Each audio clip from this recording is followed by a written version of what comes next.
बोलिए प्रेम से श्री सद्गुरु।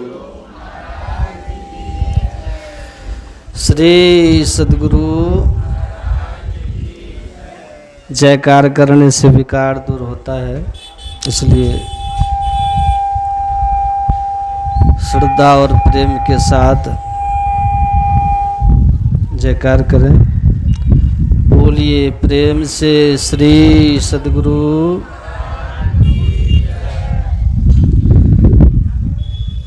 ध्येयं सदा परिभवगणमभीष्टदोहम्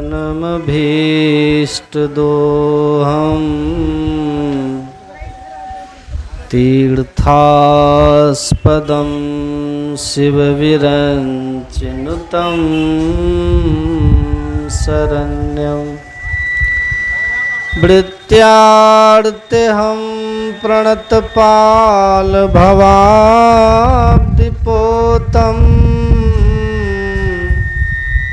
वन्दे महापुरुष ते चरणारविन्दम् अखण्डानन्दबोधाय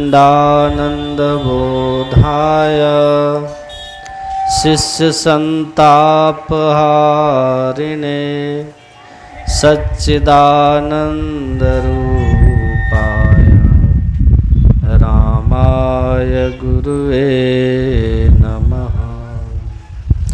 बोलिए प्रेम से श्री सद्गुरु महाराज की। श्री सद्गुरु महाराज। तो अब बच्चा को पकड़ के रखिएगा, इधर डिस्टर्ब हो जाएगा, है ना। परमाराध्य सद्गुरु महाराज के पावन श्री चरणों में बारंबार नमन।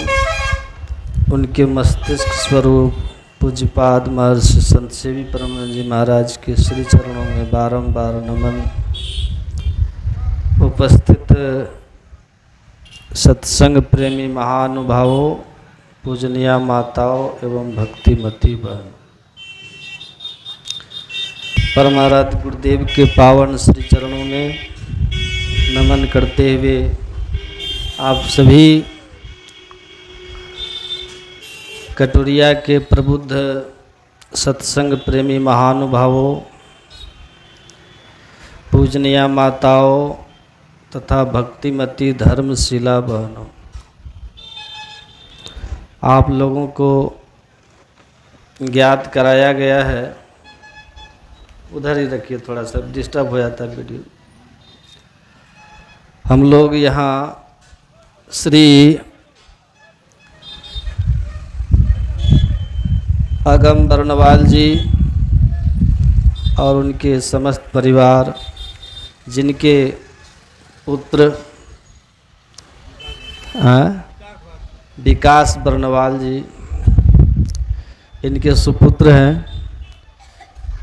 उन्हीं के शुभ विवाह के उपलक्ष्य में सत्संग किया जा रहा है।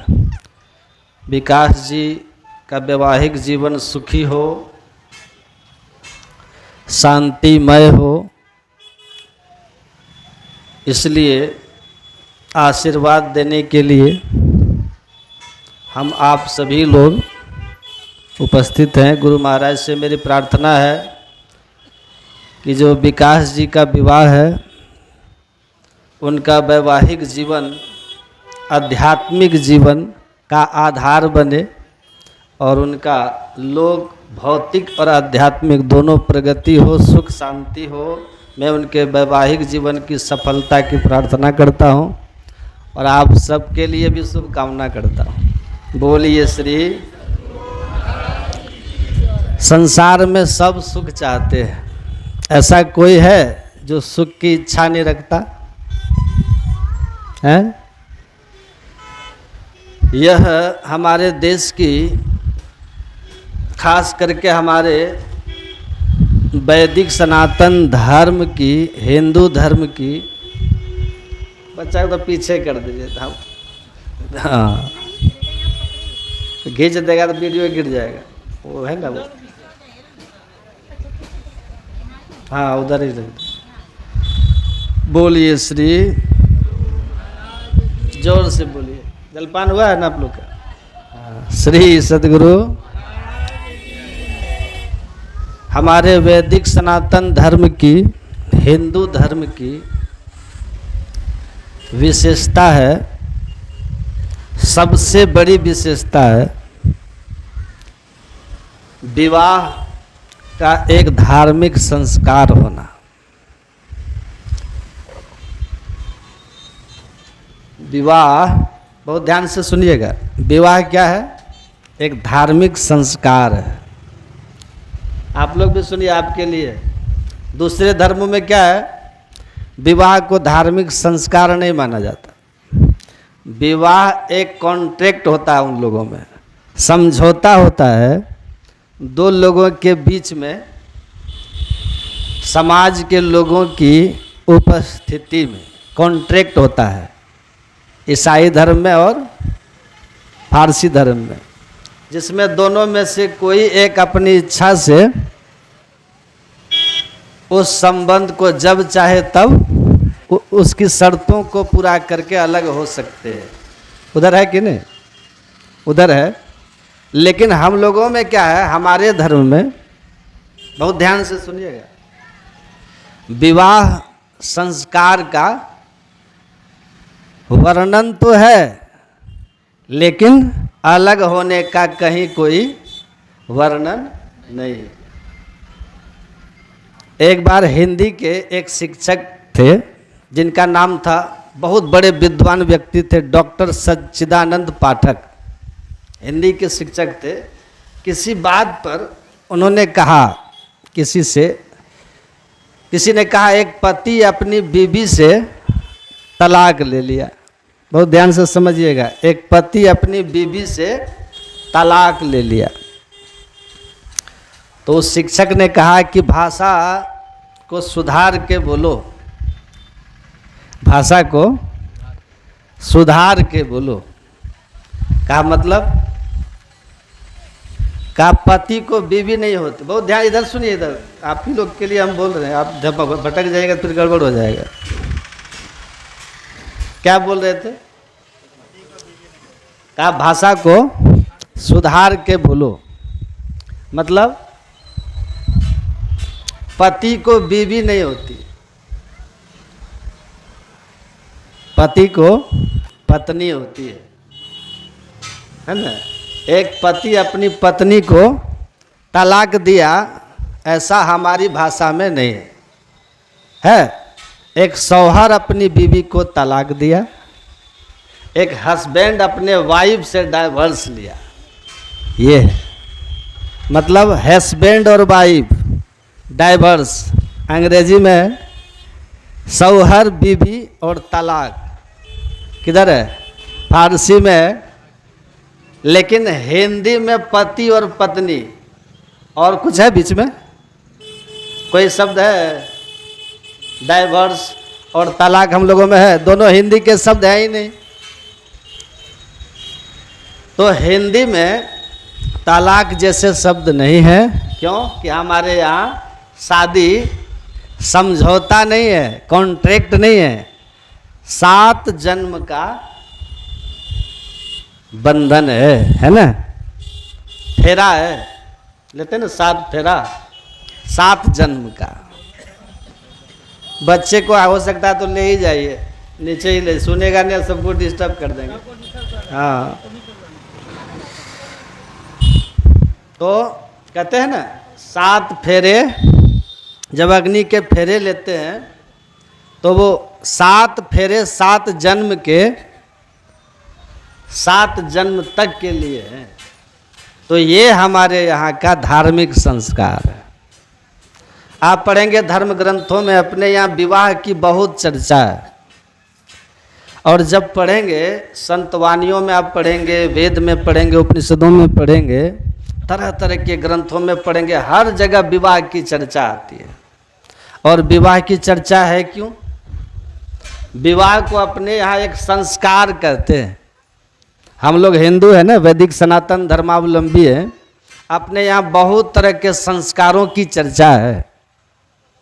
और संस्कारों के विषय में अपने यहाँ कहने वाले कई संत महापुरुष हुए। उसमें 3 संतों का श्रेष्ठ है नाम। सबसे पहले महर्षि गौतम। गौतम स्मृति एक पुस्तक है पतली सी। महर्षि गौतम है, महर्षि अंगिरा है और महर्षि वेदव्यास है। इन 3 ऋषियों ने, 3 संतों ने संस्कार के विषय में बहुत कुछ कहा है।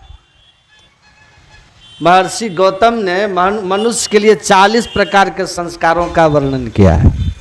कितना?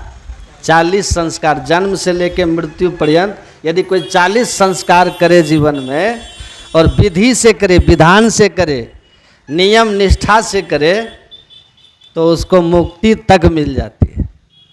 40 संस्कारों का वर्णन है।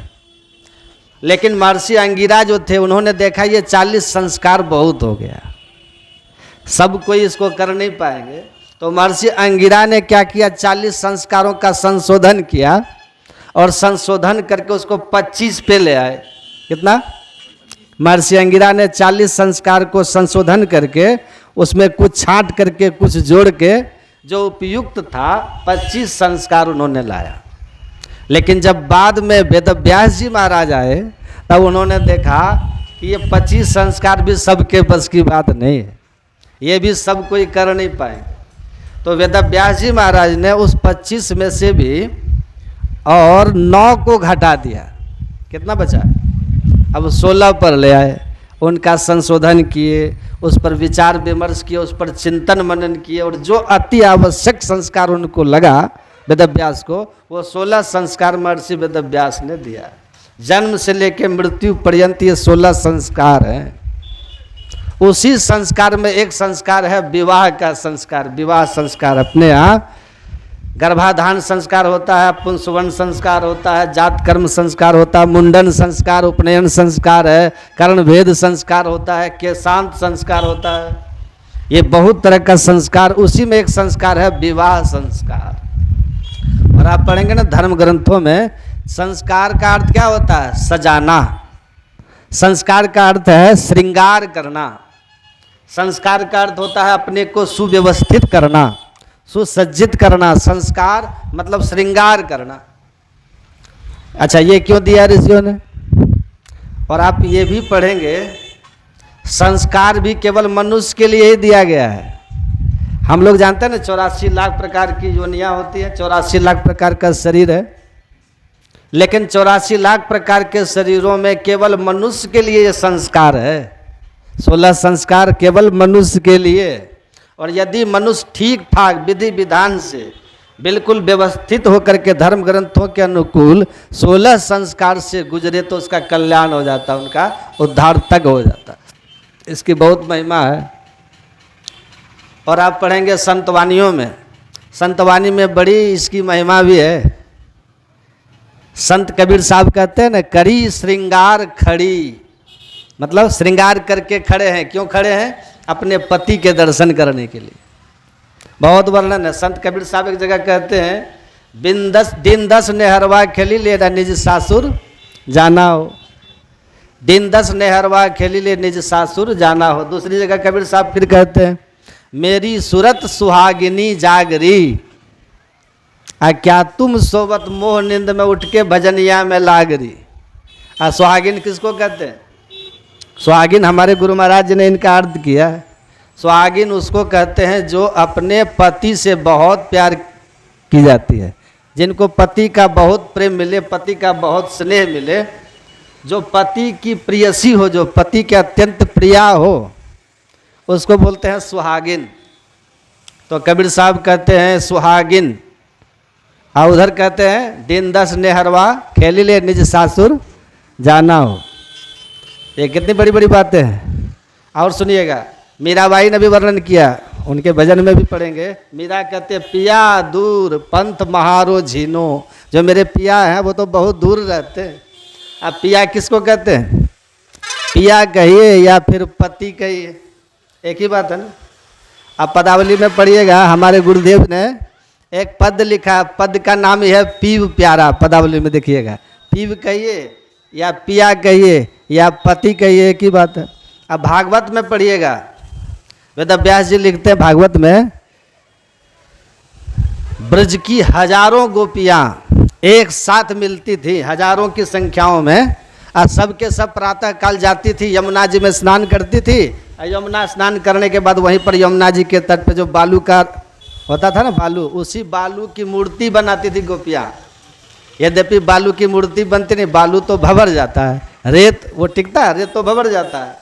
पर एक कल्पना करती थी गोपियाँ, बालू को रेत को इकट्ठा करके, और कल्पना करती थी सभी गोपियाँ कि ये कात्यायनी माता है, और कात्यायनी माता के सामने सब के सब गोपियाँ बैठ करके उनकी पूजा करती थी। कात्यायनी महामाये महाविनधेश्वरी पति में पुरते नमः। हे माता कात्यायनी, हे महायोगिन, आप लोग डरिए मत, हे देवी तुम ऐसी कृपा करो कि मुझे मेरे पति मिल जाए। आप लोग कुछ नहीं कीजिएगा तो भी कुछ नहीं करेगा, आप लोग शांति सुनिए सत्संग। नंद गोप सुतम देवी पति में कुरुते नमः। हे देवी ऐसी कृपा करना, नंद गोप का जो पुत्र श्री कृष्ण है ना, वो मेरा पति बने। हजारों की संख्याओं में। ऐसा आपने कभी सुना कि एक ही वर के लिए, एक ही दुल्हा के लिए हजारों लड़कियां पूजा करें? सुने कभी? कहीं सुने? सबके अलग अलग पसंद होती है ना, सबके अलग अलग सबके होते हैं। लेकिन भागवत में लिखा हजारों की संख्या में गोपियां प्रातः काल जगती थी, उठती थी, और सबके सब वहां जाकर के कात्यायनी माँ की पूजा करती थी, और यही मांगती थी पूजा करने के बाद कि हे माता कात्यायनी, आप ऐसी कृपा करो, नंद गोप का पुत्र श्री कृष्ण है ना, वो मेरा पति बने। पति में कुरुते नमः, वो मेरा पति बने। और कबीर साहब की वाणी में आप पढ़िएगा, कहा कही की है नहीं, देखा देखी बात। इधर देखो सब, इधर देखिए। कहा कही की है नहीं, कबीर साहब कहते हैं, कहा कही की है नहीं, देखा देखी बात, और दुल्हा दुल्हन मिल गया फीकी पड़ी बारात। दुल्हा दुल्हन मिल गया फीकी पड़ी बारात। संतवानी में बड़ी चर्चा है इसकी। यहाँ हम लोग क्या लिखते हैं, दो आत्माओं का मधुर मिलन लिखते हैं ना, तो वहाँ लिखते थे दो आत्माओं का मधुर मिलन। संकेत तो बहुत अच्छा देते हैं हम लोग, लेकिन ये बात सच है? यहाँ सच नहीं होता। यहाँ तो हम लोग वास्तव में दो शरीरों का मिलन होता है, हम लोग ये हम लोग देखते हैं। पर इसका आध्यात्मिक भाव देखिए, वहाँ हम लिखते हैं दो आत्माओं का मधुर मिलन। अब वही कबीर साहब कहते हैं, देखा कहा सुनी की है नहीं, देखा देखी बात, और दुल्हा दुल्हन मिल गया फीकी पड़ी बारात। इसके भीतर बड़ा भाव छिपा है। और संजोग से यहाँ तो हम एक दिन के लिए आए हैं सत्संग करने के लिए। इनके बहुत आग्रह पर, समय मेरा कहीं और दिया हुआ था, लेकिन अपनापन है, अपना तो है। इन्होंने कहा तो मैंने उधर सबको कैंसिल करके कहा कि मैं अवश्य आऊँगा आपके पुत्र के विवाह में। मैं आ गया।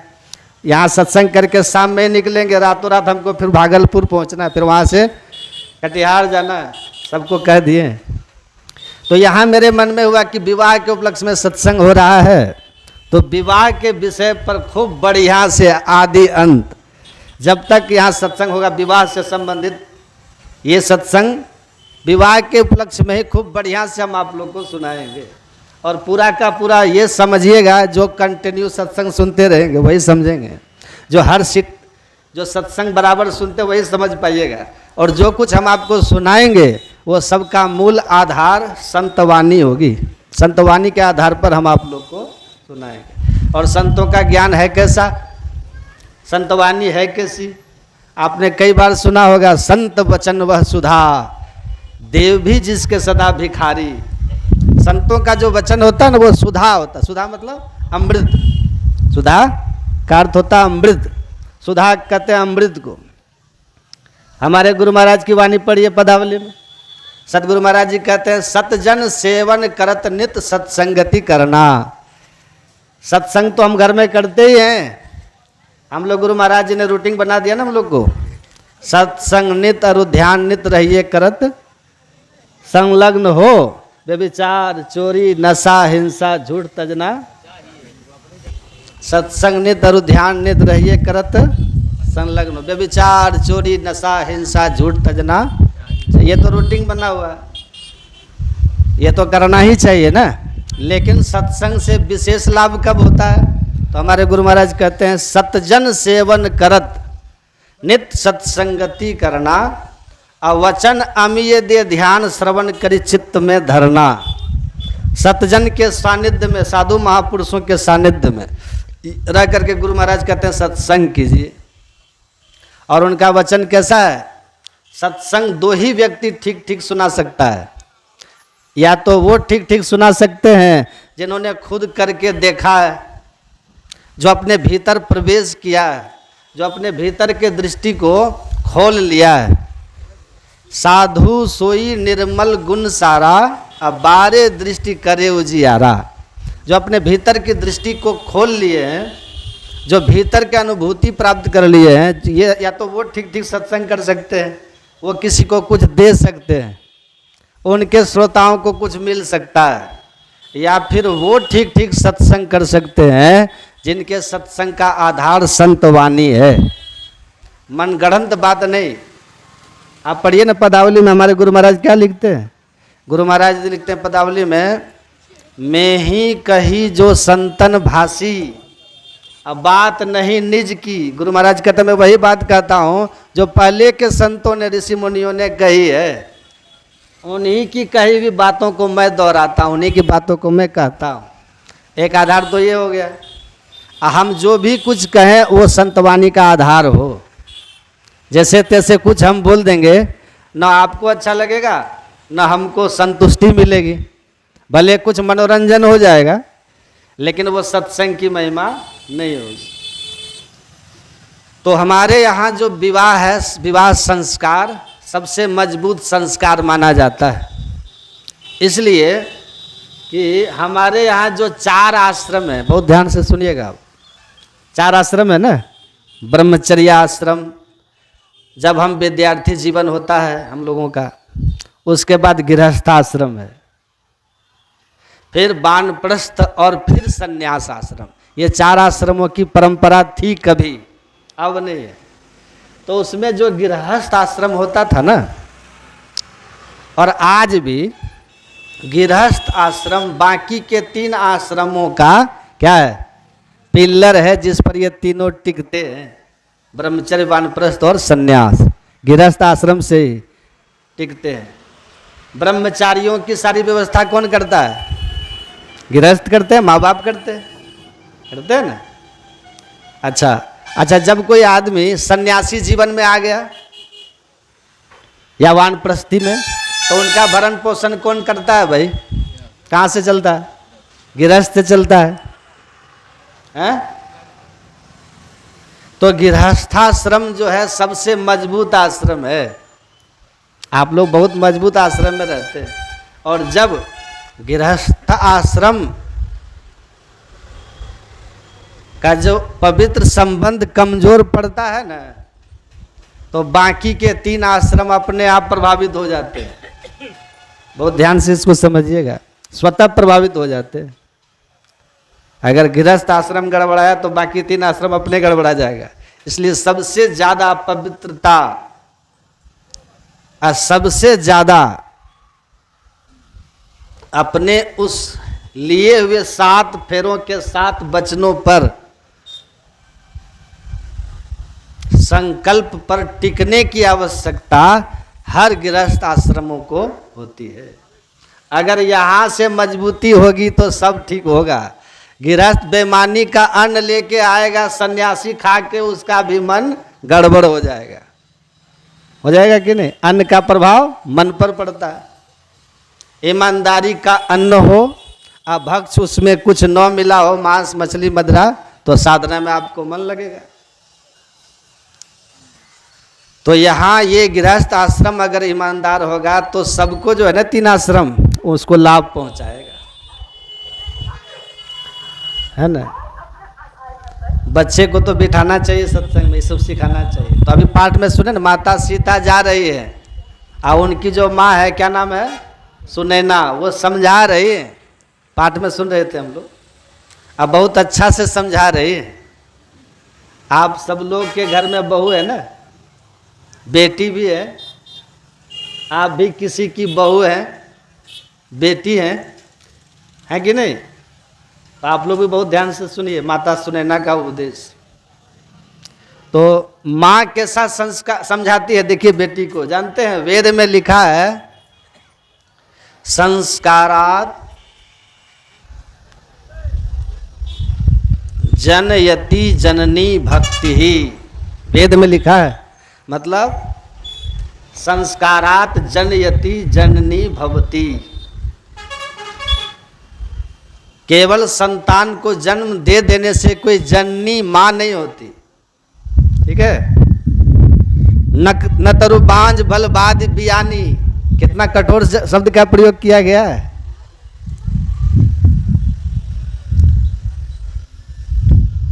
अगर संस्कार युक्त गुणी भक्त संतान को जन्म देने वाली माता बनती है, और संस्कारहीन को जन्म दे करके आप माता नहीं हो सकती। इसलिए तो कहा कि जननी जने तो भक्त जन साकट ना जने, भक्त जने संस्कारी जन्म दे संतान को। पुत्री है संस्कारी अगर, तो मां पुत्रवती है। पुत्रवती जननी जग सोई, रघुपति भक्त जास सुत होई, न तरु बांझ भल बाद बियानी। वेद भगवान ने क्या कहा कि केवल संतान जन्म दे देने से कोई जननी नहीं होता और ना कोई जनक होता है।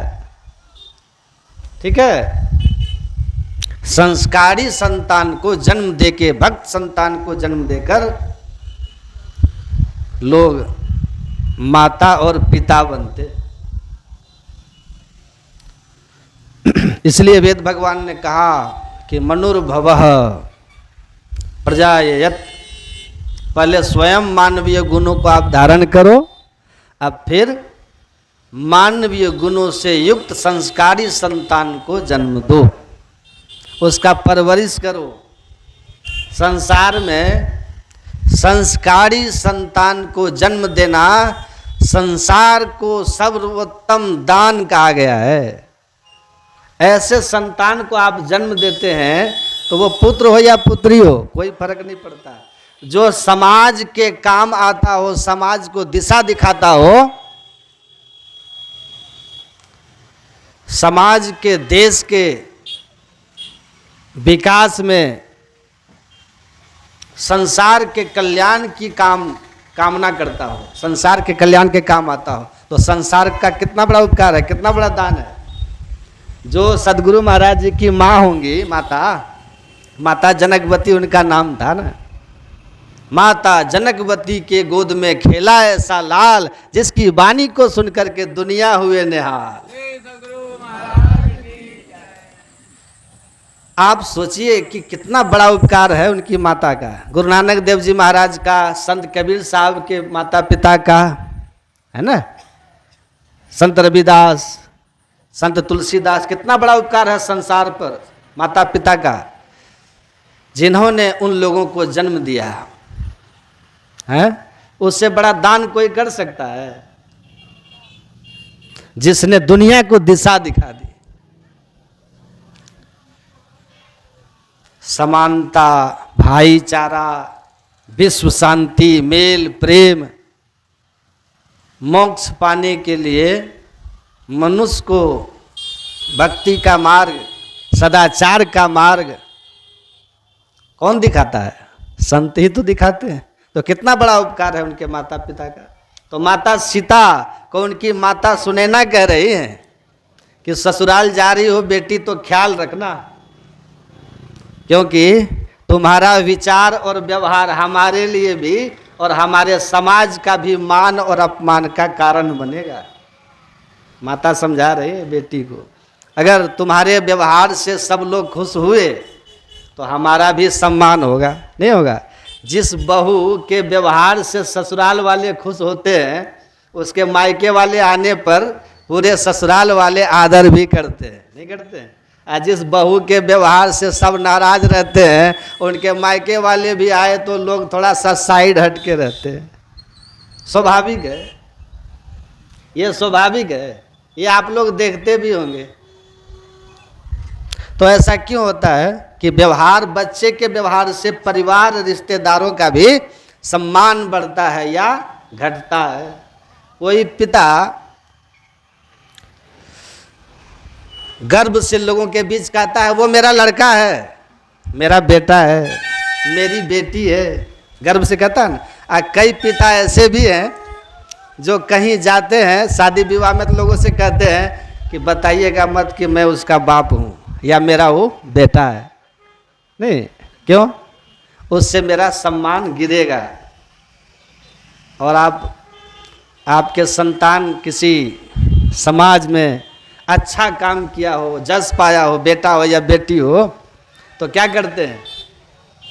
तुरंत आप बोलिएगा, कहेंगे कि मैं उनका पिता हूँ, मैं उनकी माँ हूँ, मैं उसका भाई हूँ, कहिएगा कि नहीं?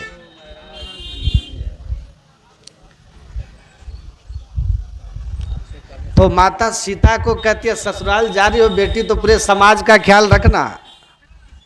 किसी गांव में किसी की शादी हुई है, वहाँ की लड़की आकर के ससुराल वालों को नाच नचा रखी है, अब फिर उसी गांव में दूसरे शादी के लिए कोई कहे तो कहेगा हाथ जोड़ते हैं उस गांव से।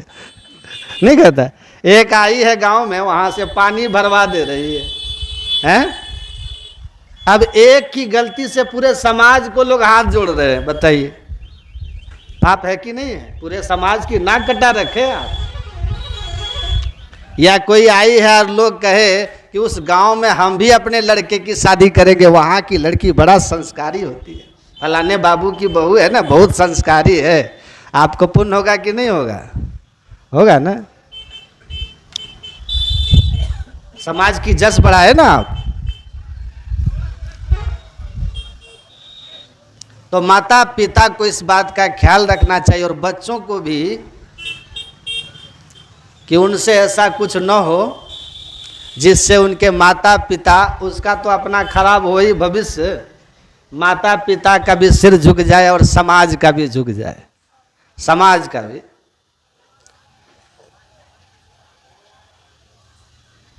तो माता सीता को कह रही है, माता सुने ना, कि सास ससुर गुरु सेवा करी हो, नहीं अब पति रुख लखी आयसु अनुसरी हो।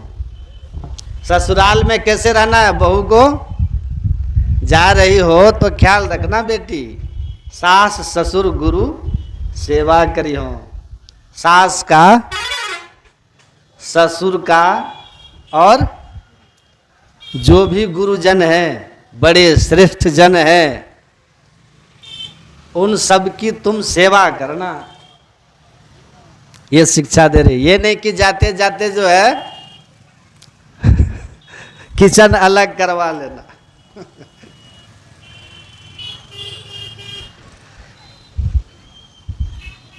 है ना, होता है ना। एक लड़के की शादी हुई, उसके पत्नी जो थी ना, वो बोली कि भाई हम तो, आप रहोगे बाहर में, हम यहाँ नहीं रहेंगे घर में। लड़का रेलवे में ज्वाइन किया था, तो जहाँ आप रहोगे हम वहीं रहेंगे, हम यहाँ आपके माता पिता के नौकर बन के तो नहीं आए हैं कि आप वहाँ रहें और हम इनकी सेवा करें। जो आप कह रहे हो कि हम वहाँ रहेंगे, माँ बाप यहाँ कैसे रहेंगे? हम तो नहीं रहेंगे, आप चले जाओगे हमें छोड़ करके तो हम मायके चली जाएंगे, जब आओगे तो फिर ले आना हमको। तो लड़का मजबूर होकर अपने माँ बाप को कहा, हम क्या करें? माँ बाप भी कहा बेटा ले जाओ ले जाओ, जहाँ रहोगे वहीं रखना। क्या करेंगे वो बेचारे, लेके चले गए बेटा। अब परिवार के लोग हैं तो आना जाना तो होगा ही ना। एक दिन लड़का आया, ऑफिस से आया और कहा कि कल सुबह 5 बजे सुबह वाली ट्रेन से माताजी आ रही है। लड़का ने कहा सुबह 5 बजे वाली ट्रेन से माताजी आ रही। दिन रविवार का था। उसकी पत्नी सुनी और भड़क गई, है ना। बोली अभी तो 5 महीना भी नहीं हुआ है, बूढ़ी आई और गई। अब 5 महीने के अंदर एकदम से रहा नहीं जाता है। आ रही है, घर में रहेगी तो क्या दिक्कत है, हैं? अब एक बच्चा भी हो गया था, शादी के कुछ वर्ष हो गए थे। बताओ, आ रही है महारानी तुम्हारी माता, वो भी सुबह वाली ट्रेन से, बताओ। और भी रविवार का दिन, एक तो 6 दिन हम सुबह से शाम तक तुम्हारा नाश्ता बनाओ, बच्चे को तैयार करो, परेशान रहते हैं। एक दिन रविवार को छुट्टी रहती है तो शनिवार की रात को थोड़ा आराम से सोती हूँ कि रविवार को लेट तक उठेंगे, नींद पूरी होगी। तो आ रही है महारानी सुबह सुबह।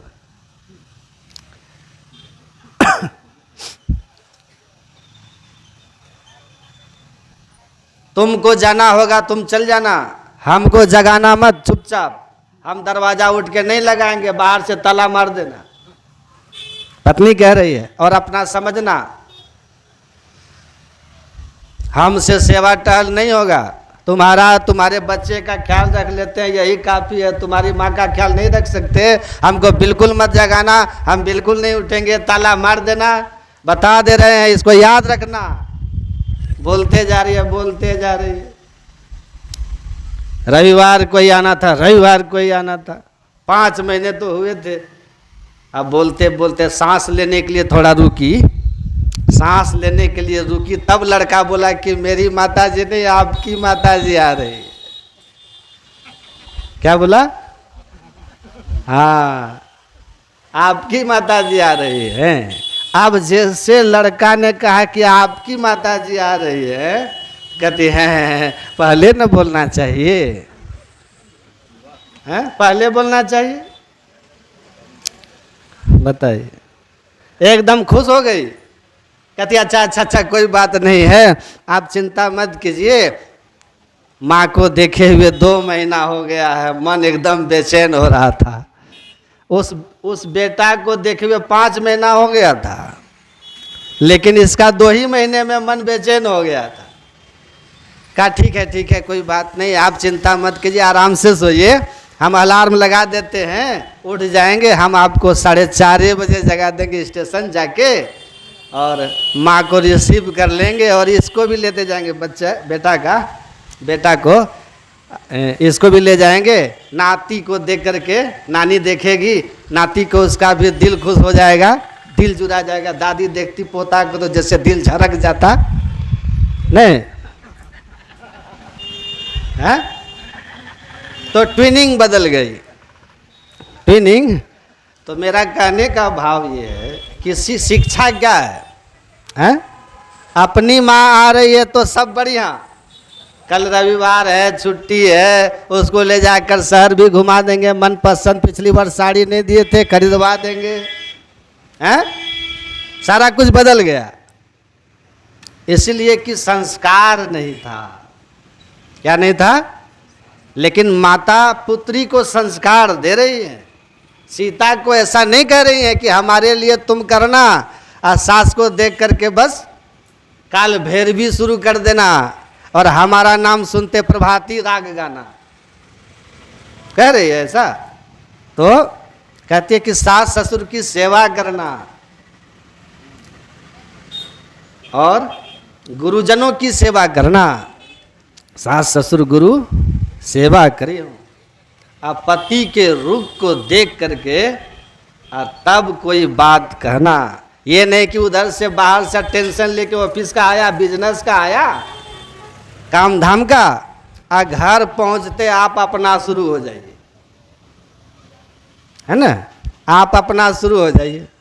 ऐसा नहीं कि ये ऐसे करता, वो ऐसे करता है। बेचारे को वहाँ भी टेंशन, घर में भी टेंशन, तो कम उम्र में उसको क्या होगा? फिर शुगर बढ़ जाएगा, बीपी की शिकायत हो जाएगी। अब बीपी शुगर जब दोनों बढ़ जाता है तो आदमी को हार्ट की प्रॉब्लम आ जाती है, फिर हार्ट अटैक हो जाता है, आदमी ऐसे ही निकल जाता है जवानी में। अब देखते हैं ना, जवान लोग हार्ट अटैक करके मर रहे हैं। जवान 40-45 क्यों मरते? डिप्रेशन में चले जाते हैं।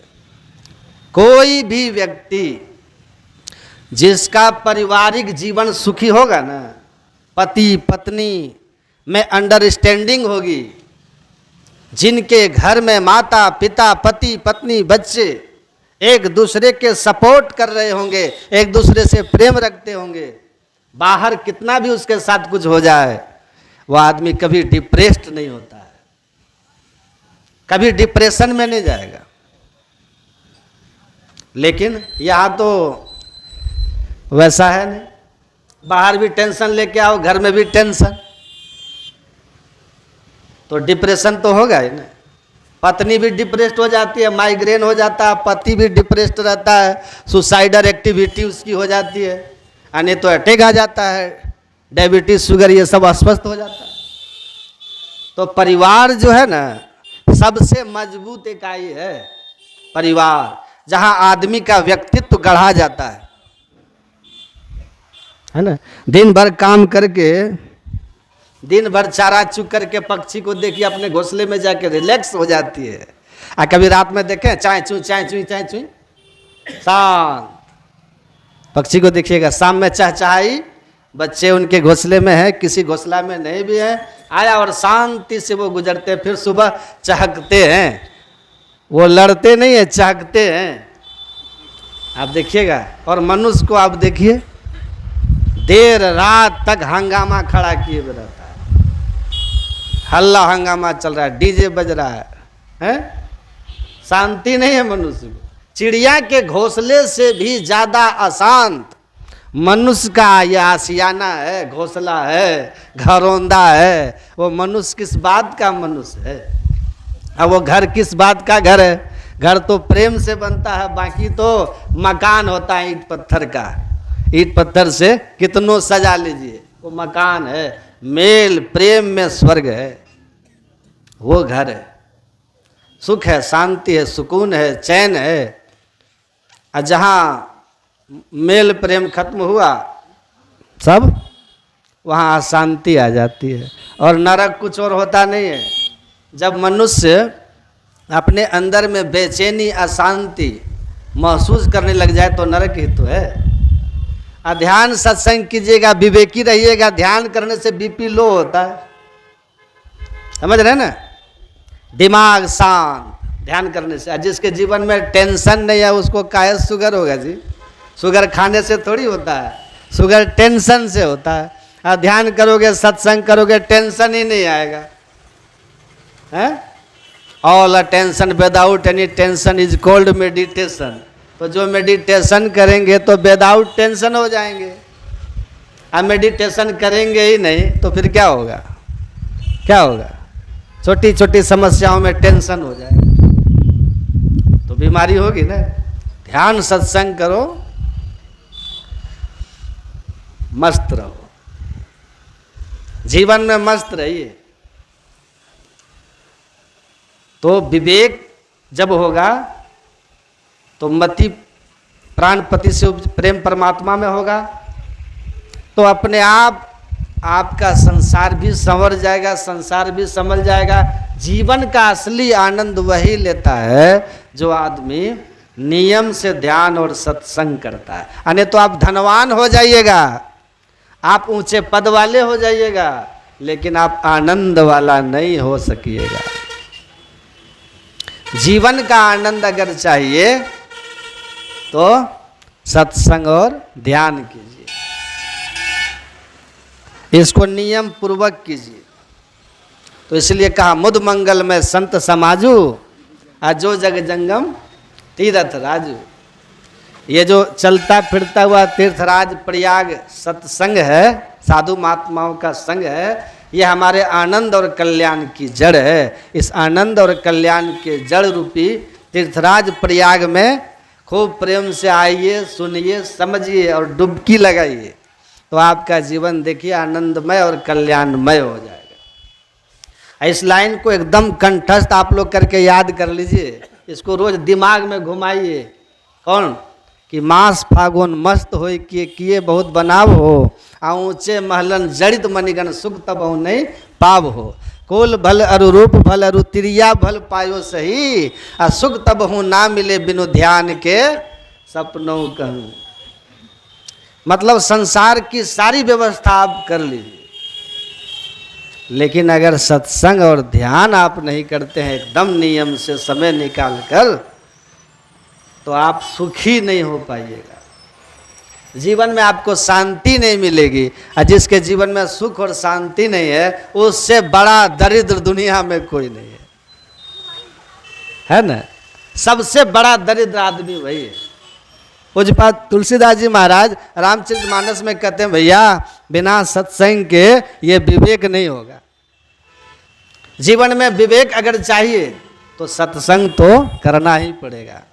भागवत के 5वें स्कंद में जड़ भरत जी महाराज राजा रघुगण को उपदेश देते हुए कहते हैं, श्री ऋषभदेव भगवान अपने सभी पुत्रों को भी कहते हैं, बेटा बिना महत्पाद रजो अभिषेकम, जीवन में अगर वास्तविकता में ज्ञान चाहिए तो जब तक किसी महापुरुष की चरण शरण में नहीं बैठोगे तब तक जीवन का वास्तविक ज्ञान मिलने वाला नहीं। बिना महत्पाद रजो अभिषेकम। और यही बात तुलसीदास जी महाराज कहते, बिना सत्संग के विवेक नहीं होता। और विवेक क्या है, क्या सही है, क्या गलत है, क्या करना चाहिए, क्या नहीं करना चाहिए, इस बात की समझ जिसमें है ऐसे व्यक्ति को विवेकवान व्यक्ति कहते हैं। समझ में आ रहा? और सरल से समझिए, हमारे घर में आजकल हर चीज़ सेट मिलेगी आपको, क्योंकि बुद्धि है ना सबके पास, तो हर चीज़ सेट मिलती है आपको। बैठने के लिए सोफा सेट है ना घर में सबको, देखने के लिए टीवी सेट सबके घर में है, गले में पहनने के लिए गोल्डन सेट है, किसी के घर में डायमंड सेट, डायमंड में तो 8 ऑफिसली आते हैं आजकल। तो बैठने के लिए सोफा सेट है, देखने के लिए टीवी सेट है, गले में पहनने के लिए गोल्डन सेट है, एक साथ भोजन करने के लिए डिनर सेट है, बाकी सब सेट है पर माइंड अप सेट है। इसलिए आए दिन लोग रोज मिलते हैं, बोलते महाराज हमारा मूड ठीक नहीं है, मन बहुत परेशान है। क्यों? बोले सब सेट होने के बाद भी ये सेट नहीं है तो घर में शांति मिलने वाली नहीं है। और ये कहाँ सेट होगा? बोले सत्संग में। सत्संग में बिनु सत्संग विवेक न होई, पर राम कृपा बिनु सुलभ न सोई। बिना सत्संग के ये विवेक नहीं होता। और विश्वास मानिए आप लोग, बिना भगवान की कृपा के ये सत्संग भी नहीं होता। ये इतने सारे लोग बैठ के भगवत चर्चा सुन रहे हैं, ये कोई साधारण बात नहीं है। ये कब मिलता है? बोले जब ईश्वर भगवान कृपा कर देते। तो भय तो बहुत चीज़ लेके लोगों को रहता है। कभी भय रहता है कि हमारे साथ बुरा न हो जाए, नहीं रहता लोगों को। अभी बेटा का किसी को ब्याह करना है, मन में सोचेगा पता नहीं पुतो कैसी आएगी, सेवा करेगी कि नहीं करेगी, हैं? कि हम दो हमारे दो में मस्त हो जाएगी। हाँ वही तो। एक सास बोली अपनी बहू को कि हमारे आदेश उपदेश में चलना, ठीक है, यहाँ हमारा शासन चलता, हम सास हैं, हम सास हैं, अगर हमारे आज्ञा के विरुद्ध चली ना तो सांस बंद कर देंगे, है ना। संसार में होता है ना, घरों में देखते हो, बोली हम सास हैं, सांस बंद कर देंगे हमारे नियम में नहीं चली तो। सोच लो तुम्हारे बाप का घर नहीं है, तो वो बहू बोली कि हम आपके युग का बहू नहीं है, हम पढ़ी लिखी से 21वीं शताब्दी की बहू हैं, इंटरनेट व्हाट्सएप यूट्यूब फेसबुक वाली। आप हमको उस पुराने युग की बहू मत समझिए। आप सास अगर सांस बंद करने वाली हैं तो हम भी आधुनिक युग की बहू हैं, आपका लहू पी जाएंगे, है ना। है तो सावधान। भय रहता है कि नहीं? बोलिए आप। मैं कोई बहुत बड़ा उदाहरण नहीं दे रहा हूँ, आपको बात समझ में आ जाए कि भय है। बेटा का शादी करते हुए कि पता नहीं बहू कैसी आएगी, बेटी का शादी करते पता नहीं ससुराल कैसा होगा, दामाद कैसा होगा। हर क्षण भय में है लोग। लड़की भय में रहती है पति कैसा होगा, लड़का भय में पत्नी कैसी आएगी, सब भयभीत है। विद्यार्थी भय में रहता पास करेंगे कि नहीं, पढ़ रहे हैं जीवन में कुछ अच्छा कर पाएंगे कि नहीं। किसान भयभीत है कि पता नहीं वर्षा क्या कमाल कर जाए, फसल खराब हो जाए। तो इस संसार में भय एक ऐसा जानवर है, हिंसक जीव है, जो हर पल हम सबको डिस्टर्ब किए हुए। भय ऐसे संसार में मगन होके मत रहिए, कहते हैं सावधान होके रहिए। ये संसार है, पशुता की तरह हम लोग को नहीं रहना। पशु की तरह हम हैं, जहाँ किसी संबंध, रिश्ता, व्यभिचार, अपने बच्चों के प्रति कर्तव्य, अपने माता पिता के प्रति कर्तव्य का भाव नहीं है, तो क्या पशु है। गाय को देखते हैं बगल में पशु बच्चे को जन्म दे देती है, पशु बड़ा हो जाता है, जन्म देने वाली माँ बूढ़ी हो जाती है, बीमार है, उस बच्चे को मतलब होता है पशुओं में कि माँ बीमार है घास ला के दे दे। मर भी गई तो उधर अपना खा रहा है, कोई फर्क नहीं पड़ता पशुओं में। ये पाश्विक प्रवृत्ति है और ऐसी संस्कृति हमको नहीं करना है। हमको हम दो हमारे दो नहीं, हम दो हमारे दो, और जो हम दो को जन्म दिया वो क्या काशी मथुरा हरिद्वार जो वो कहाँ जाएंगे जो हम दो हमारे दो को जन्म दिया। एक लड़की ने कहा कि अगर माता पिता को रखने का अधिकार बेटियों को मिल जाता ना तो इस देश में कहीं कोई वृद्धाश्रम नहीं खुलता, ये बेटा वृद्धाश्रम भेजता है। तो मैंने कहा कि बहन जी मेरा मानना ये है कि वही बेटी जब बहू बन जाती है तो बहू बन करके अपने सास ससुर को ही माता पिता मान ले तो फिर दुनिया में कहीं वृद्धाश्रम नहीं। लेकिन वो अपनी माता पिता को तो बहुत ख्याल करती है, लेकिन सास ससुर के संबंध की बात जब आती है तो उनके विचार बदल जाते हैं, सिद्धांत बदल जाते हैं, सिद्धांत बदल जाते हैं। तो ऐसा नहीं होना चाहिए। सास ससुर को माता पिता की तरह आदर देना चाहिए, सम्मान करना चाहिए, सेवा करनी चाहिए। और सास ससुर को भी चाहिए कि बेटी के हजार दोष छिपा लेती है, बहू का प्रचार करती है। जैसे बेटी की कमी को छिपा लेती हो ना लोगों से, लेकिन उसको डांटती हो सुधार के लिए, वैसे बहू के दोष को भी छिपाओ, उसको उसके मुंह पे कहिए, पब्लिक में मत कहिए, पड़ोसी में मत कहिए, वरना आपको अपना कैसे मानेगी। तो हमको इस व्यवहारिक ज्ञान को भी समझना है। धन वैभव लेकर नहीं जाइएगा, भाई से बेईमानी नहीं करना है। भगवान राम और भरत की परंपराओं के हम लोग हैं, वहाँ देखते हैं कैसे राजगद्दी एक दूसरे को दे रहे हैं कि तुम्हारा हक तो तुम्हारा हक। तो सब छोड़ के जाना है, तो इन बातों को ध्यान देना है। जहाँ प्रेम है वहाँ लक्ष्मी बसती है, वहाँ शांति है, वहाँ आनंद है। इसलिए मेल प्रेम से रहना सीखिए। तो बच्चों को ये संस्कार सिखाना है, कर भला होवे भला। बेटी को सिखा के आप रखिएगा ना तो भगवान वैसी सिखाए हुई किसी घर की बहू भेज देंगे। और आप यहाँ सिखा सिखा करके भेजे हैं तो वहाँ से वो क्या आपको भी भगवान वैसा ही भेजेंगे। यहाँ तो जो तो के कांटा बोवे वाली बात है, तो ही बोवी तू फूल। आप कांटा बोने वाले को फूल नहीं बोए, फूल बोने वाले को तो फूल बो दीजिए। तो ये चीजें हमको जाननी है।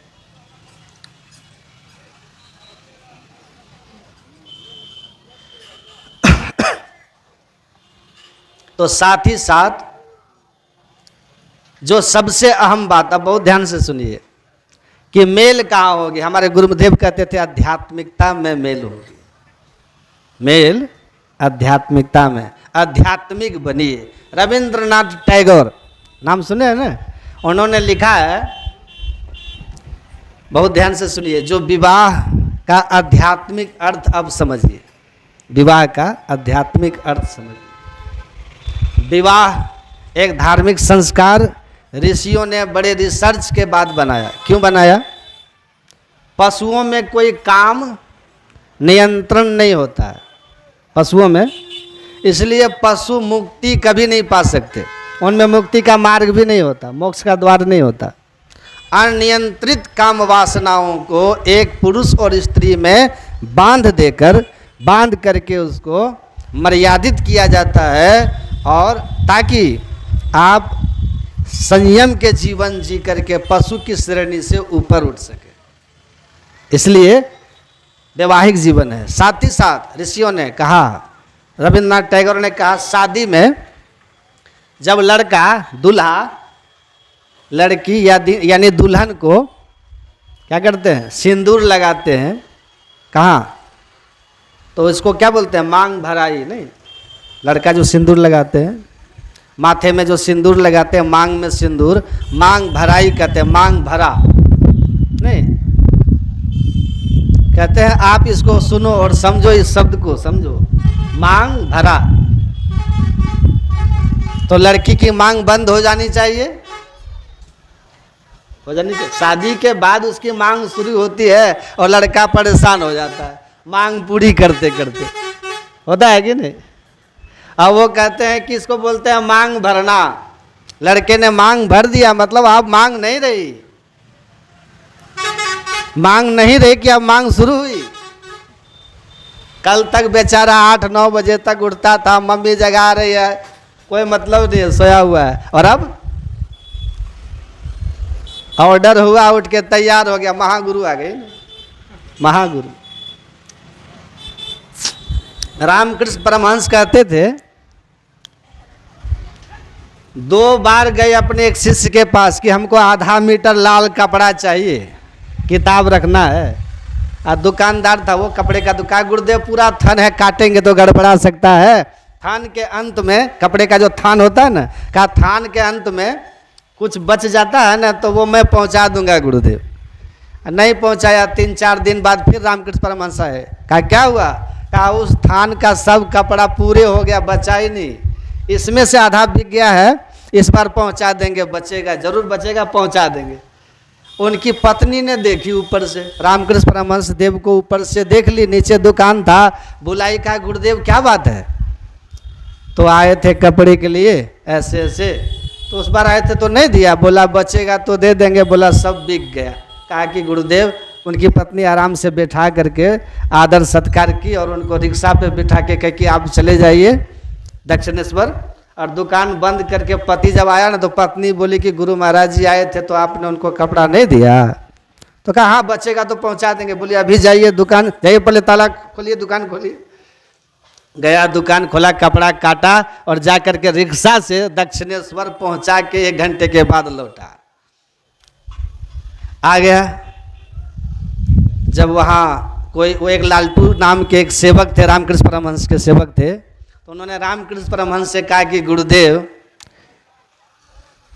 आप गए थे तो कपड़ा नहीं दिया, बोला 1-2-3 दिन में कपड़ा बिक जाएगा तो पहुंचा देंगे, फिर कैसे अभी लेके आ गया? तो रामकृष्ण परमहंस ने कहा गुरु मांगने गया था तो नहीं दिया, महागुरु का ऑर्डर हो गया तो पहुंचा गया।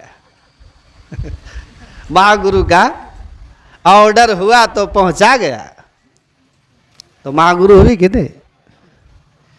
तो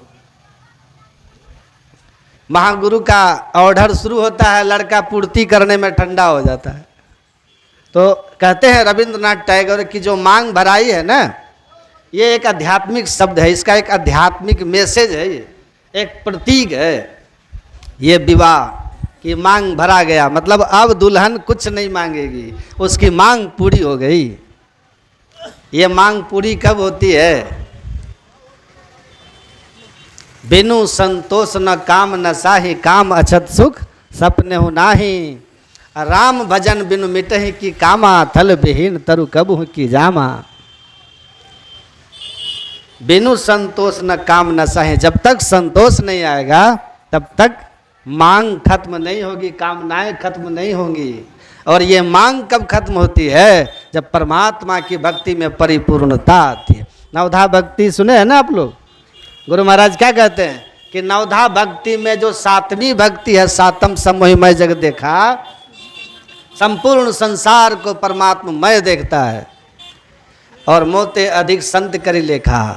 यही भक्ति की पूर्णता हो जाती है जब सर्वत्र परमात्मा को देखने वाली नज़र प्राप्त हो जाती है, आत्मदृष्टि प्राप्त हो जाती है नादानुसंधान के क्रिया के अंत में। और तब 8म यथा लाभ संतोषा, सपने उन्हें देखे प्रदोषा, तब यथा लाभ संतोषा की प्राप्ति होती है, तब मांग पूरी होती है। ये भक्ति की पूर्णता होती है, तो फिर संसार की मांग ही खत्म हो जाती है। तुलसीदास जी कहते हैं जग जांचिए काऊ ना, जग जांचिए जान के जान ही रे, जही जांचत जांचकता जरी जाई। गोस्वामी तुलसीदास जी कहते हैं मांगो संसार से नहीं, क्योंकि संसार तो स्वयं भिखारी, सारी दुनिया, सारा दुनिया खुद भिखारी है, खुद मांग रहा है। अकबर के दरबार में बाबा फरीद गए लोगों को कहने पर कि कुछ दान दक्षिणा लेकर के आइए अकबर से, और गांव में एक मदरसा खुलवाइए, स्कूल होगा, बच्चे पढ़ेंगे, विद्या का प्रकाश फैलेगा तो गरीबी भागेगी। मन नहीं होते भी बाबा फरीद गए अकबर के दरबार में। अब बाबा फरीद जब गए ना, तो अकबर नमाज पढ़ रहा था, और नमाज पढ़ रहा था तो ये चुपचाप बैठ गए फरीद। नमाज के अंत में वो प्रार्थना करता अकबर, या खुदा खजाने में बरकत दे। जैसे कहा या खुदा खजाने में बरकत दे, उठ करके बाबा फरीद चल दिए। अकबर दौड़ के रोका, कहा कि आप रुष्ट हो गए क्या?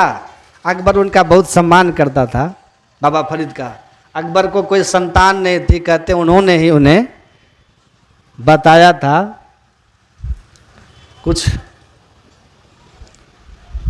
मार्ग दिखलाया था, जिससे बहुत बाद उनको जहांगीर सलीम एक पुत्र हुआ था अकबर को। इसलिए उनके प्रति उनकी बड़ी श्रद्धा थी, बाबा फरीद के प्रति। कई तरह की कथाएं हैं।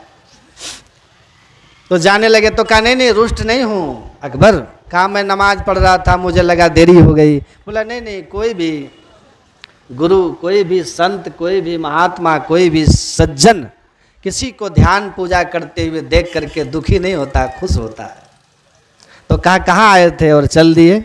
कहा कि गांव वालों ने मुझे बहुत आग्रह करके तुम्हारे पास भेजा था कि जाओ बादशाह से कुछ मांग करके ले आइए धन, जिससे गांव में एक मदरसा, एक स्कूल खुल जाए, बच्चे पढ़ सके। तो मैं आया था। तो कहा कि तो फिर जा क्यों रहे हैं, आ चलिए ना, मैं देता हूँ आपको। उन्होंने कहा नहीं, गांव वालों को भ्रम था कि तुम बादशाह हो, और उन्हीं के भ्रम में हम आ गए तुम्हारे पास। यहाँ आकर के हमें पता चला कि तुम स्वयं भिखारी हो। तुम तो स्वयं ही अभी मांग रहा था, या खुदा खजाने में बरकत दे। जब तुम्हारा खजाने में बरकत अभी चाहिए, तुम्हारे अंदर स्वयं दरिद्रता है, कमी है, भिखमंगापन है, तो तुम्हारा संपत्ति लेकर के हम और भिखारी तुमको नहीं बनाएंगे, तुम्हारा ये हम दरिद्रतापन नहीं बढ़ाएंगे। और रही बात मांगने की, तो यहाँ आकर के पता चला कि तुम इतने बड़े धनवान उसी से मांग करके हो, हैं? तुम होगा बादशाह यहाँ का अकबर, पर उस दरबार में हमारी मांग तुमसे ज़्यादा सुनी जाती है। जिससे तुम मांगते हो वहाँ मेरी पहुँच तुमसे ज़्यादा है, मेरा आदर तुमसे ज़्यादा है। मैं उन्हीं से मांग लूँगा जो सचमुच का बादशाह है, सचमुच का जो बादशाह है। इसलिए आप देखिएगा, मैं पंजाब में 2 साल रहा हूँ, पूरे सिख समाज के लोगों के बीच सारे सिख रहते हैं वहाँ। तो वो जानते हैं क्या कहते हैं, अपने गुरु को क्या कहते हैं पता है? क्या बोलते हैं पता आप लोगों को? सच्चे पातशाह। अपने गुरु को वो हमेशा यही बोलेंगे, सच्चे पातशाह कृपा करना। मतलब सच्चा बादशाह सदगुरु महाराज है आपके, धन गुरु नानक सच्चे पातशाह, हमेशा बोलेंगे वो। क्या आप सच्चे बादशाह हैं? सच्चा बादशाह। चाह गई चिंता मिटी मनवा बेपरवाह, जाको कछु न चाहिए सोई शहंशाह। उसको कुछ भी नहीं मांग संसार से लेना है। क्या लेगा संसार से? सो जाने ही जही देहु जानाई, जानत तुम्हें हो जाई। जो परमात्मा को जान के स्वयं परमात्मा हो गया, समस्त सृष्टि का स्वामी बनकर बैठा है, उसको संसार में अब किसी से कुछ मांगना है? वो केवल देने के लिए आते हैं। संत संसार में देने के लिए आते हैं, पर हित के लिए आते हैं। उनको आप क्या दे सकते हो? आत्मा के कल्याण का मार्ग बताते हैं, शांति मुक्ति का मार्ग। जिस ज्ञान के अभाव में तुम पशु बने हुए हो, पशुवत जीते हो। अध्यात्म ज्ञान के बिना तो मनुष्य पशुवत होता है।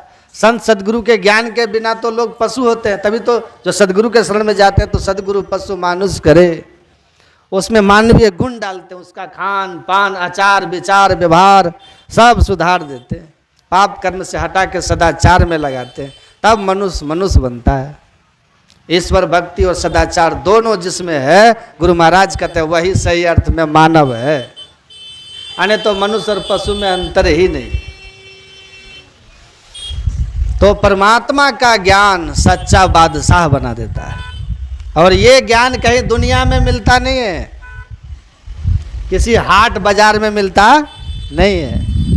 तीरथ गई में नान का मन चिंचल चित चोर, गई थी मैल उतारने 10 मन लाई और। गुरु नानक देव जी महाराज कहते हैं, तीरथ में गया, मन चंचल था, चित चोर था। गए थे मैल उतारने, पाप धोने गए थे, 10 मन पाप ऊपर से चढ़ा के ले आए, क्योंकि बेईमान मन तीर्थ में भी जाके वही किया। विकारी मन तीर्थ में भी जाकर के विकार ही वही विकार काम किया। अन्न क्षेत्रे कृतम पापम पुण्य क्षेत्रे विनश्यति, पुण्य क्षेत्रे कृतम पापम वज्रलेपो भविष्यति। कहा और कहीं किया हुआ पाप हो तो कुछ घट जाएगा पुण्य क्षेत्र में, लेकिन पुण्य क्षेत्र में जाकर के जब तुम पाप करोगे तो वो वज्र, समझो उसको, पत्थर पर लकीर है जो मिटने वाला नहीं है। और जब मन चोर है, कामी क्रोधी लोभी है, तो मन से क्या होने वाला है?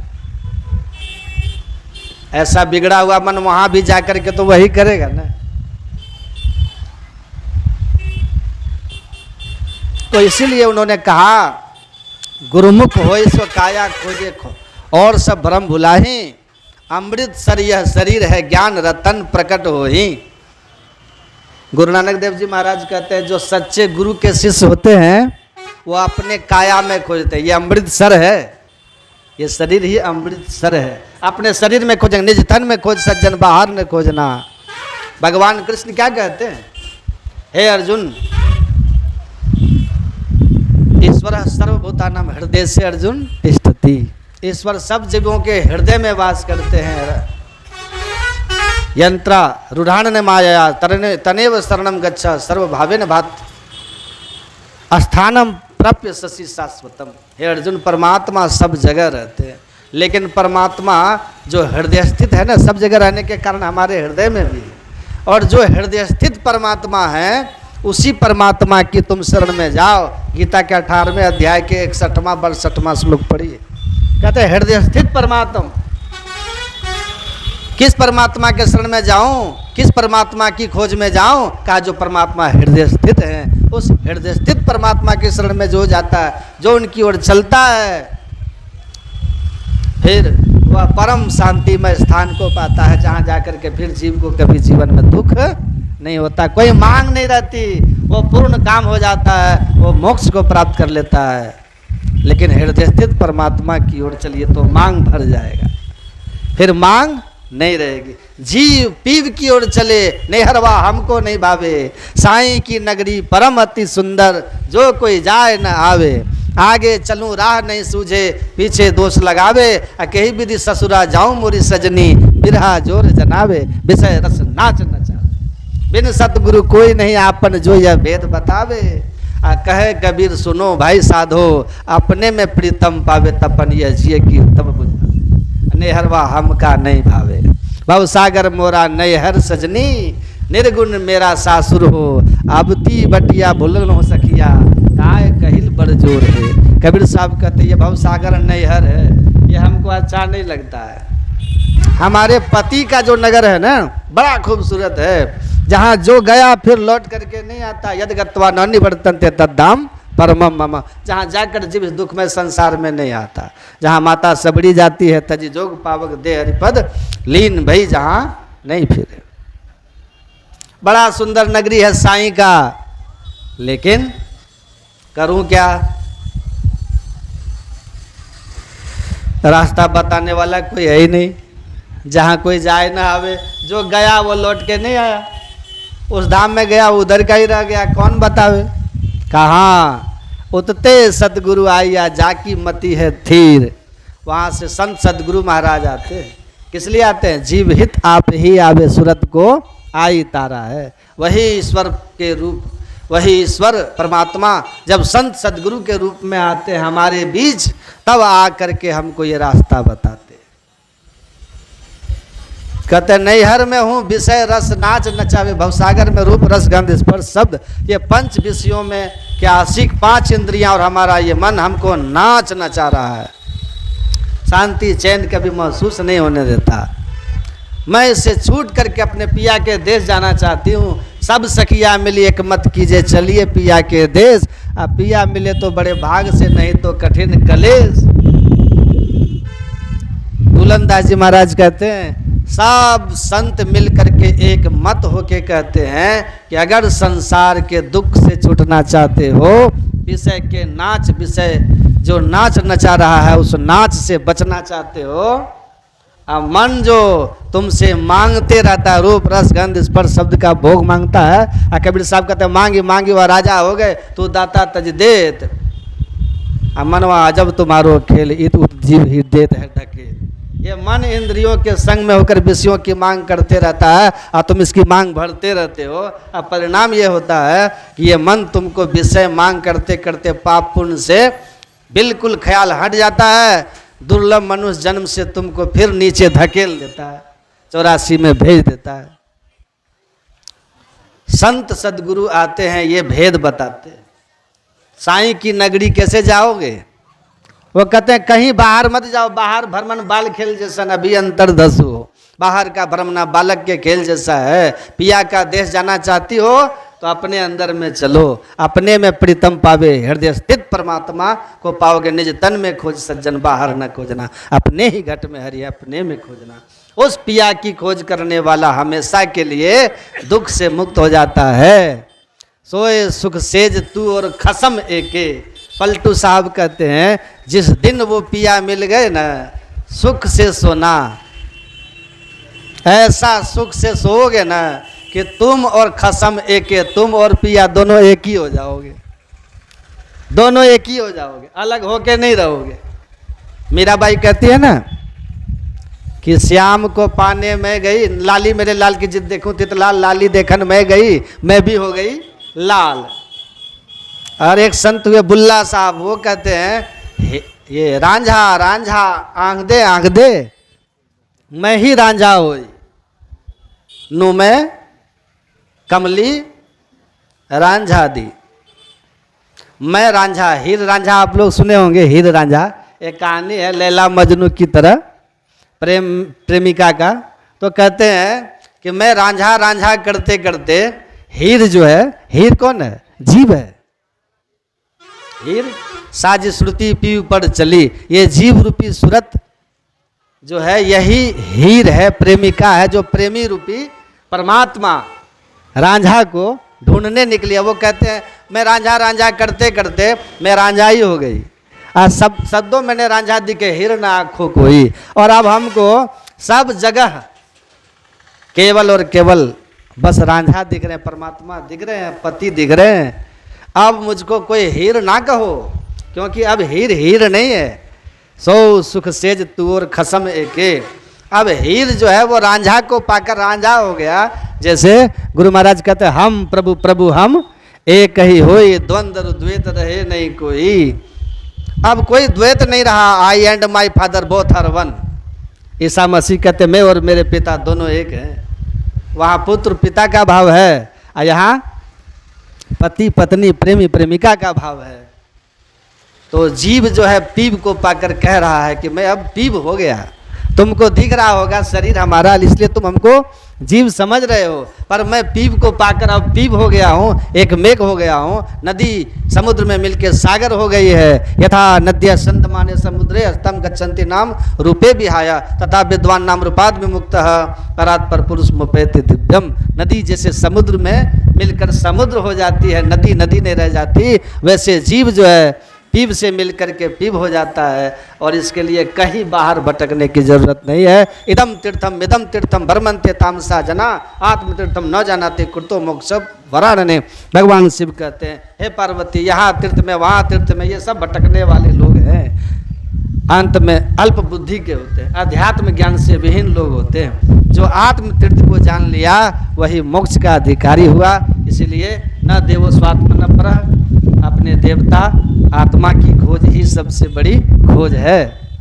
इसलिए हम अपने शरीर में है खोजेंगे, तू और तेरे पी भी घटी अंतर है। हम और परमात्मा एक ही घट में, पिया और पति और पत्नी एक ही घट में, लेकिन तू उतर पड़ियो तम माही पीव निःशब्द में। हम अंधकार में है, वो निःशब्द में है, यही ते पर गए दूर। और इसी कारण से जीव पीव का भेद बना हुआ है, भेद है। ठीक ठीक युक्ति गुरु बताते हैं, कहते अंधकार से प्रकाश की ओर चलो, तमसो मां ज्योतिर्गमय हो जाइए। तो कैसे हो जाएंगे? तो कहा रास्ता तुम्हारे अंदर में, ये क्यों भटकता फिर रहा तू है तलाश यार में। रास्ता सहरग में है दिलबर पे जाने के लिए, सुषुम्ना हो करके वो रास्ता है। सुषुम्ना में चलो, शिवनेत्र में प्रवेश करो, 10वें द्वार में घुसो।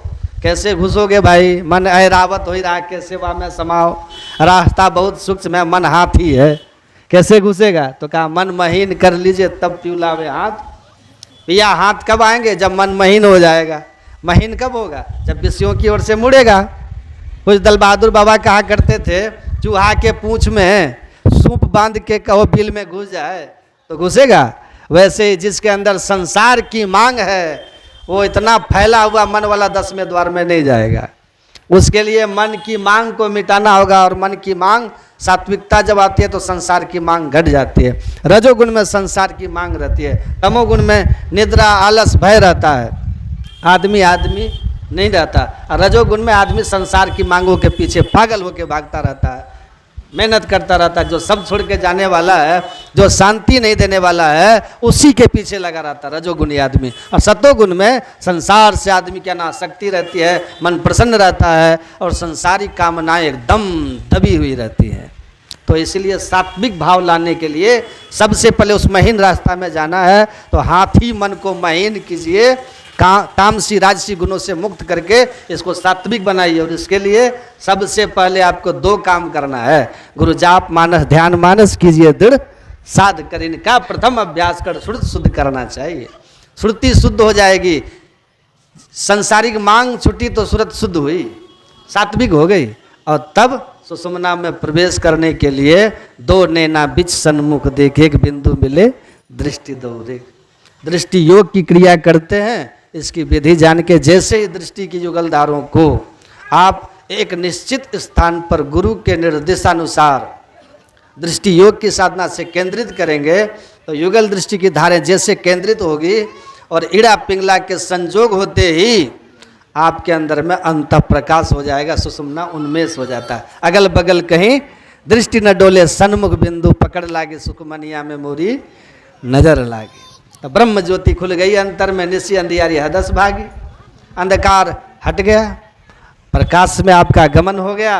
अब प्रकाश में गमन हुआ तो प्रकाश में जाते ही ऐसा सुख मिलता है ना कि दिव्य चक्षुष अचरज पेखे, या जग सुख तुच्छ कर लेखे। संसार के विषय सुख तुच्छ हो जाते हैं, उसको अंदर का वो अमृत रस ज्योति के रूप में प्राप्त हो गया।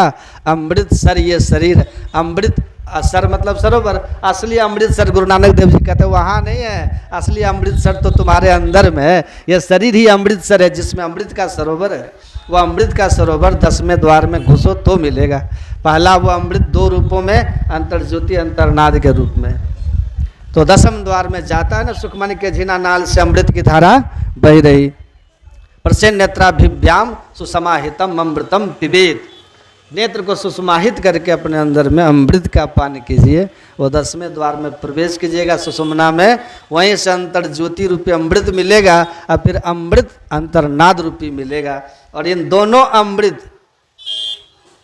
के रूपों को पीने वाला अंततः परमात्मा को प्राप्त कर लेता है, अपने पिया को प्राप्त कर लेता है। पिया के धाम, पिया के देश में पहुंच जाता है। और सो सुख सेज तू और खसम एके, और तब पिया के सेज पर पहुंचकर हम प्रभु प्रभु हम एक ही, दोनों एक ही हो जाते हैं। अंतर ही नहीं रह जाता है, अंतर नहीं रह जाता, हम एक मेक हो जाते हैं। ये वास्तविक आध्यात्मिक विवाह है। तो हमारे यहाँ जो विवाहिक व्यवस्था है ना, ये इसी व्यवस्था की ओर ले जाने के लिए है कि पशुओं की तरह उच्छृंखल नहीं होना है। वहाँ वैवाहिक संबंध का महत्व नहीं होता पशुओं में, इसलिए वहाँ मोक्ष मुक्ति परम पद कितने होते हैं पशुओं में। लेकिन हमारे यहाँ ऋषियों ने रिसर्च किया और कहा कि ये वैवाहिक व्यवस्था की, इसलिए गुरु महाराज कहते थे कि माता सीता और भगवान राम का नमूना देखो, है नमूना देखो, उन्हीं की तरह रहने वाला इस दुनिया में भक्ति करके मुक्ति पा सकता है। इसलिए विवाह हमारे जीवन को मोक्ष की ओर ले जाने का एक व्यवस्था है। विवाह, इसका सम्मान करना चाहिए, इससे ईश्वर की कृपा मान करके इस पवित्र बंधन को धर्म पूर्वक निभाना चाहिए और इसे तोड़ने का कभी भी ख्याल आज की पीढ़ी को नहीं लाना चाहिए। जीवन सुखी रहेगा, शांतिमय रहेगा और इस तरह से योग साधना करना है, ईमानदारी की कमाई करनी है। गृहस्थ को कैसे होना चाहिए, बस 2-4 मिनट में कह के अब खत्म कर रहे हैं, बहुत ध्यान से सुनिएगा। महाभारत में युधिष्ठिर से गृहस्थ को कैसे होना चाहिए, तो महाभारत में भीष्म पितामह ने युधिष्ठिर जी को कहा था कि राजन सुनो, बस 2-4 मिनट सुनिए ध्यान से। स्वेषु दारेषु संतुष्टः शौचम नित्यानुसूयताम आत्मज्ञानम तितिक्षा च धर्मा साधारणा नित्वः। अगर कोई गृहस्थ है, भीष्म पितामह कह रहे हैं, तो उनका धर्म है, धर्म से सुख होता है, लेकिन किस तरह से धर्माचरण होना चाहिए, तो का स्वेषु दारेषु संतुष्टः। आप अपने पत्नी आपको जो परमात्मा ने दिया या जो आपको पति मिले, है ना, 2 मिले, जो मिले आप उससे संतुष्ट रहिए, ईश्वर की कृपा मानिए। ये जोड़ियां ऊपर से आई बन गई, उसका आदर कीजिए, है ना। हमारे धर्म ग्रंथों में विवाह का वर्णन है, विवाह विच्छेद का कहीं वेद उपनिषद में वर्णन नहीं है, क्योंकि वो तो कहते हैं 7 जन्म का, या एक ही जन्म के चक्कर में वो कहते हैं वो 7 फेरा 7 जन्म के लिए लिए हैं, 7 जन्म के लिए। एक पत्नी पूछी, एक आदमी ने पूछा कि बाबा हम कैसे जानेंगे कि हमारी ये पहले जन्म की शादी है कि ये 7वीं जन्म की शादी है। तो मैंने कहा पत्नी अगर कहे कि हम तुमको 20 साल हो गए विवाह के लेकिन आज तक कुछ नहीं समझ सके, तो जानना कि पहला जन्म है, अभी 7 जन्म और बाकी है। अगर ये कहे पत्नी कि तुम्हारे खानदान के रग रग से हम वाकिफ हैं, तुम क्या हो, तुम्हारे रग रग से वाकिफ हैं, तो जान लेना कि 7वां जन्म है, पूरा जानती है तुमको कि तुम क्या हो, है ना, पूरा जानती है। तो समझ गए ना, तो होता है ना कि पूरा जानती है। तो ये चीज़ें हमारे यहाँ यही है कि 7वां जन्म, मतलब आप ये जान लीजिए कि हमारे यहाँ दूसरा सब सेंटेंस है ही नहीं, मतलब ईश्वर की कृपा। ये धार्मिक है ना, उनके यहाँ कॉन्ट्रैक्ट होता है। अंग्रेजों के यहाँ, मुसलमानों के यहाँ विवाह एक धार्मिक संस्कार नहीं है, वो एक समझौता है, सामाजिक समझौता है। तलाक और डिवोर्स उधर ही है, हमारे यहाँ धार्मिक संस्कार है। यहाँ तो अग्नि को साक्षी मानकर कितने दिन से कितने विधि विधान के बाद विवाह होता है, वहाँ तो 2 मिनट में। उनकी शादी में कुछ नहीं, इधर से तैयार होके गया, उधर से लड़की आई, या वो चर्च में गया और 2 शब्द, वो फादर जो होते हैं ना, फादर, 2 शब्द में उनका शादी हो गया, वो निकल के आए और उसके बाद आए और उनके दूसरे दिन वो पार्टी वार्टी सब हो गया। कुछ लोग खाए पिए सब अपने अपने घर गए, आराम से चले गए। मैंने कहा शादी यार तुम्हारा 2 मिनट में हो जाता है, इसलिए तुम लोगों के यहाँ जो है ना तलाक 1 मिनट में हो जाता है, कहानी खत्म। हमारे यहाँ इतना शादी धर्म के विधि विधान से होता है कि एक देखिएगा, शादी तो दोनों विकास और रेनू अनु दोनों की शादी होगी, एक लड़का एक लड़की, लेकिन कितने लोग आपस में बंध जाएंगे, सो देखिए, नहीं बनते हैं। कितने लोग बंध गए, उनके माता पिता, मामा मामी, मौसा मौसी जितने होंगे, इसके भी जितने होंगे, सब आपस में स्वजन हो गए ना। इन दोनों की शादी में कितने लोगों को अपना बना दिया, एक बड़ा अपनापन हो गया, इनका एक परिवार एक बहुत बड़ा हो गया। कितने सारे उनके रिश्तेदार, इनके रिश्तेदार मिलेंगे आपस में, तो कहते हैं कि ये कौन है, तो मेरी भगनी की शादी इनके भगना से हुआ, नहीं कहते हैं, कहते हैं ना। अब उसके मामा मिलेंगे, इसके मामा मिलेंगे, तो यही नहीं कह के मिलेंगे, या दोनों आत्मीयता होगी कि हम रिश्तेदार हैं। इतने सारे लोगों को आपने अपना बना दिया, उसका आधार कौन है, विवाह है। इसीलिए कहा हमारे यहाँ धर्म ग्रंथ में कि ईश्वर हृदय में रहते हैं। और जब इतने सारे लोगों को आपने स्वजन बनाया, प्रेम जगाया, और फिर आप उस रिश्ते को तोड़िएगा जो आधार है, तो इतने सारे लोगों के दिलों को तोड़ने का पाप आपको लगेगा। तो हमारे यहाँ विवाह के बाद विवाह तोड़ने का सोचना भी पाप माना गया है। ये धार्मिक संस्कार है। तो विचार को मिला के रखिएगा, मतलब रेल की पटरी की तरह विचार मिले नहीं मिले, लेकिन साथ चलना है, क्योंकि बीच में पटरी पकड़ के रहिएगा तो फिर सब ठीक हो जाएगा। तो इसको ध्यान में रखना है और हम लोगों को चलना है। तो वही भीष्म पितामह कहते हैं मैं कौन हूँ, इसको भी जानने के लिए ईश्वर की भक्ति करना है। आत्मज्ञान तभी होगा, भक्ति से होगा। अभी हम शरीर को जान रहे हैं मैं कौन हूँ, आत्मज्ञान परमात्मा का ज्ञान, इसके लिए परमात्मा की भक्ति शास्त्र सम्मत विधि से कीजिए। तो और जीवन में सुख दुख आए, मिलजुल कर एक दूसरे का हाथ पकड़ के और उस सुख को हंसते हुए और दुख को सहजता से स्वीकार करके सहते हुए एक दूसरे का हाथ पकड़ के चलना चाहिए। कहते हैं यही साधारण, यही जो है गृहस्थ का धर्म है। हे राजन, जो गृहस्थ इन विधियों को अपने जीवन में अपना के चलता है, नियमों पर चलता है, मतलब ईश्वर की भक्ति करता है, सुख दुख जो जीवन में आए उसको सहन करे, धर्म का पथ नहीं त्यागे, एक दूसरे से संतुष्ट रहे, एक दूसरे से वफादार रहे। कहते हैं यही गृहस्थ की मुक्ति का मार्ग है। तो इस जीवन को सफल बनाना है तो नेगेटिव पॉजिटिव तार सही से जोड़िएगा, बल्ब जल जाएगा, पंखा चलेगा, एसी चलेगा, उजाला हो जाएगा, आनंद आ जाएगा। गलत जोड़ दीजिएगा तब क्या होगा, पूरा सर्किट टूट जाएगा, मशीन खराब हो जाएगा। तो पत्नी पत्नी का, पति पत्नी का, जब एक बोले तो दूसरा चुप हो जाओ, दूसरा बोले तो पहला चुप हो जाओ। सर्किट एकदम ठीक से जोड़ के रखो, सही जोड़ के रखोगे तो जीवन आनंदमय, सुखमय, शांतिमय हो जाएगा। तो सुख शांति आनंद सभी चाहते हैं, लेकिन खोज की दिशा गलत है। खोज की दिशा है परमार्थिक बन जाइए, स्वार्थी की जगह, स्वहित की जगह परहित चाहने लगिए। ये सब होगा कब, जब सत्संग ध्यान कीजिएगा, मनोवृत्ति बदलेगी। ये सब सहजता से हो जाता है कब, जीवन का रस आनंद आप अनुभव कीजिएगा, वो अद्वितीय होगा। हो सकता है आपके पास भौतिक संसाधन पड़ोसी से बहुत कम होगा, लेकिन जो आपके जीवन में आनंद होगा उसके लिए राजा भी ललायित होगा। तो ये शांति, सुख, सुकून। और तो हम लोग की दुआ है, प्रार्थना है गुरु महाराज से, ईश्वर से, कि ये जो वैवाहिक जीवन है विकास जी का, श्री अगम बर्नवाल जी के पुत्र का है ना, विकास जी का और अनु जी का, उन दोनों का वैवाहिक जीवन सुखमय, शांतिमय, आनंदमय हो, भक्तिमय हो। आप सब लोग भी उनके लिए दुआ कीजिए, आप सबका भी शुभ मंगल हो, कल्याण हो। अब इन्हीं शब्दों के साथ हम वाणी को विराम देंगे। आप लोग बड़ी श्रद्धा से सत्संग सुने, बोलिए प्रेम से श्री सद्गुरु। अब लीजिए, करिए आप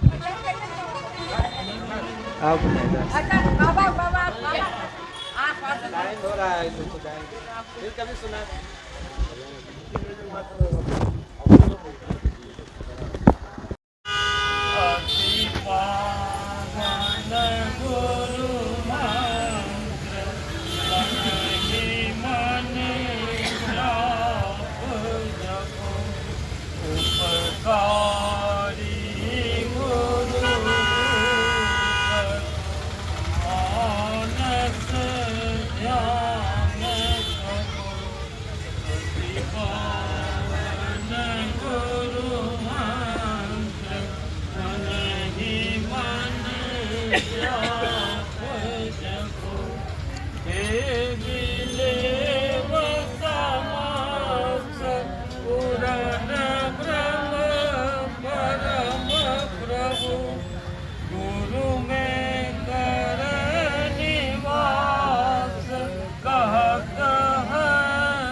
मन ही मन जाप।